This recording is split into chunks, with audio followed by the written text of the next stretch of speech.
Bonjour et bienvenue dans le Goût des Hauts-de-France saison 2, l'émission qui vous fait découvrir la région Hauts-de-France, une région qui se transforme. Et aujourd'hui, je vous invite à me suivre pour découvrir 3 lieux aux alentours de Valenciennes avec Nicolas van den Nesken, un aventurier engagé. Et vous allez comprendre pourquoi. Suivez-moi.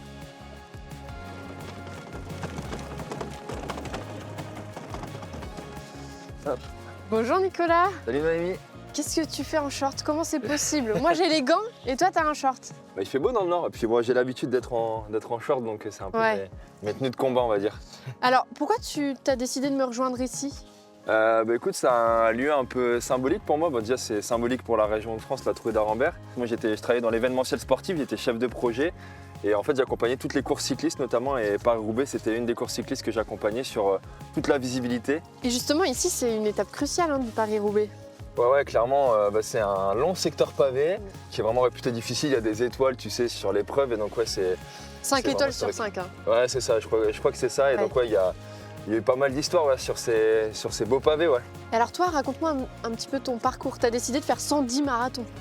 Ouais, il y a eu pas mal d'aventures portées avec l'asso Univers Sport. Et ouais, on a créé une asso en 2021. Je suis parti d'abord sur un Tour de France en courant. Ça a eu beaucoup d'écho, on a eu pas mal de retombées avec l'asso. Le but c'était de courir le matin et l'après-midi d'intervenir dans les écoles auprès des élus pour utiliser le sport et sensibiliser en fait à grande échelle sur les enjeux climatiques. Et qu'est-ce que tu mettais en place pour sensibiliser aux enjeux climatiques? En fait, si tu veux, avec l'asso, on aime bien de parler de sport, planète, santé. Et donc l'objectif c'était vraiment aussi de mettre en mouvement les jeunes tout en leur apprenant des choses, leur montrer aussi que c'est en se bougeant qu'on peut agir.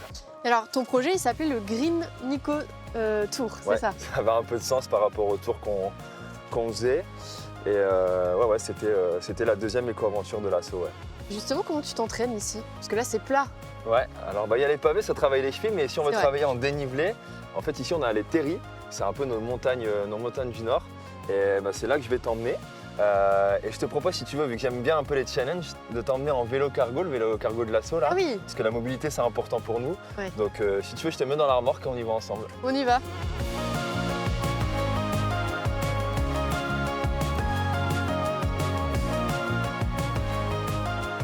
Bonjour Gilles. Ça va Gilles? Ça va? Merci Bonjour. de nous accueillir. Plaisir. Alors là, on est en haut du terril. Pour les gens qui ne connaissent pas, qu'est-ce qu'un terril en fait? Alors c'est un tas de cailloux, on peut dire, Ouais. qui a été le fruit de l'extraction du charbon. On triait évidemment, et puis le charbon, on l'exploitait, puis les cailloux, au lieu de les redescendre, on en a fait des petites montagnes. Et on en a beaucoup ici, et donc c'est ça qui constitue ce qu'on appelle la chaîne des terrils. C'est un écosystème à part entière en fait ici.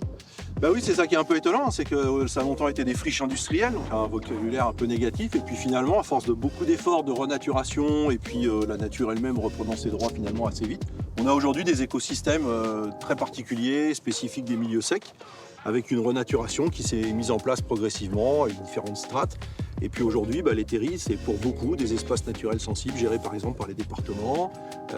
Ici, on est sur un terri qui appartient à l'ONF. Donc voilà, on a une série de terris comme ça qui sont vraiment des lieux de biodiversité intéressants. D'où l'intérêt de concilier pratiques sportives comme celle de Nico et préservation des terris au sens patrimonial et environnemental.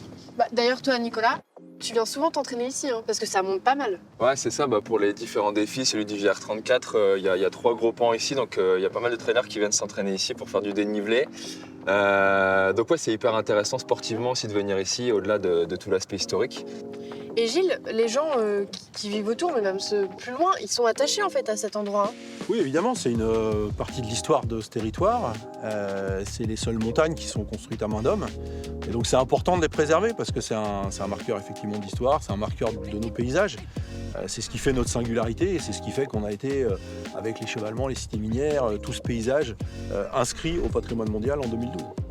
Et alors, je vois quelque chose là-bas, est-ce que tu peux m'en parler un peu plus? Alors ça, en fait, c'est la machinerie des ascenseurs qui permettait de monter et descendre les mineurs et le charbon, évidemment. Et donc ces machines-là, en fait, on en a 21 qui restent dans le bassin minier. On appelle ça un chevalement ou un chevalet. Beaucoup sont en acier, quelques-uns sont en béton. Et évidemment, ils sont tous protégés au titre des monuments historiques. Ça fait vraiment partie, ça aussi, de la mémoire. C'est quelques traces qui restent des mécanismes d'exploitation du charbon.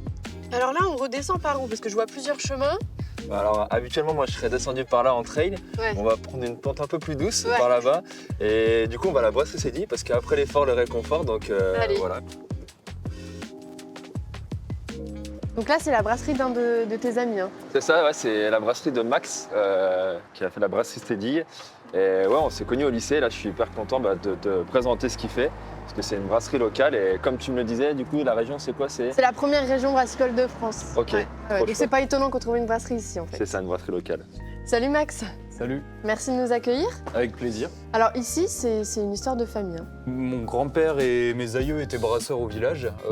Le bâtiment date de 1836 Ah oui. et mon grand-père a arrêté la production en 1954. Et voilà, j'ai relancé l'activité brassicole du village en 2022. Alors tu fais quel genre de bière? Est-ce que tout est fait ici Alors tout est fait ici, à la main, de manière artisanale, et je propose différents produits, des choses plus traditionnelles, parce qu'on est dans un petit village avec des gens qui sont habitués à des produits plutôt traditionnels comme la blonde, la triple, l'ambrée. Et après, je propose des choses un peu plus originales, donc des bières plus houblonnées ou une fruitée par exemple, qui est une blanche à la framboise avec uniquement de la purée de framboise ajoutée en fermenteur, donc ce qui donne un produit totalement naturel sans autre ajout.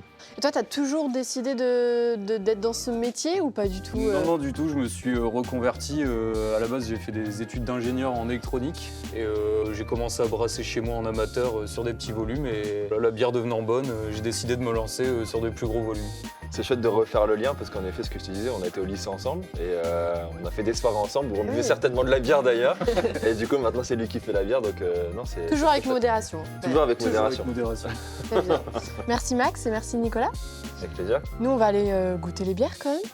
Et quant à nous, on se retrouve très bientôt pour un nouvel épisode du Goût des Hauts-de-France pour découvrir d'autres endroits emblématiques de la région.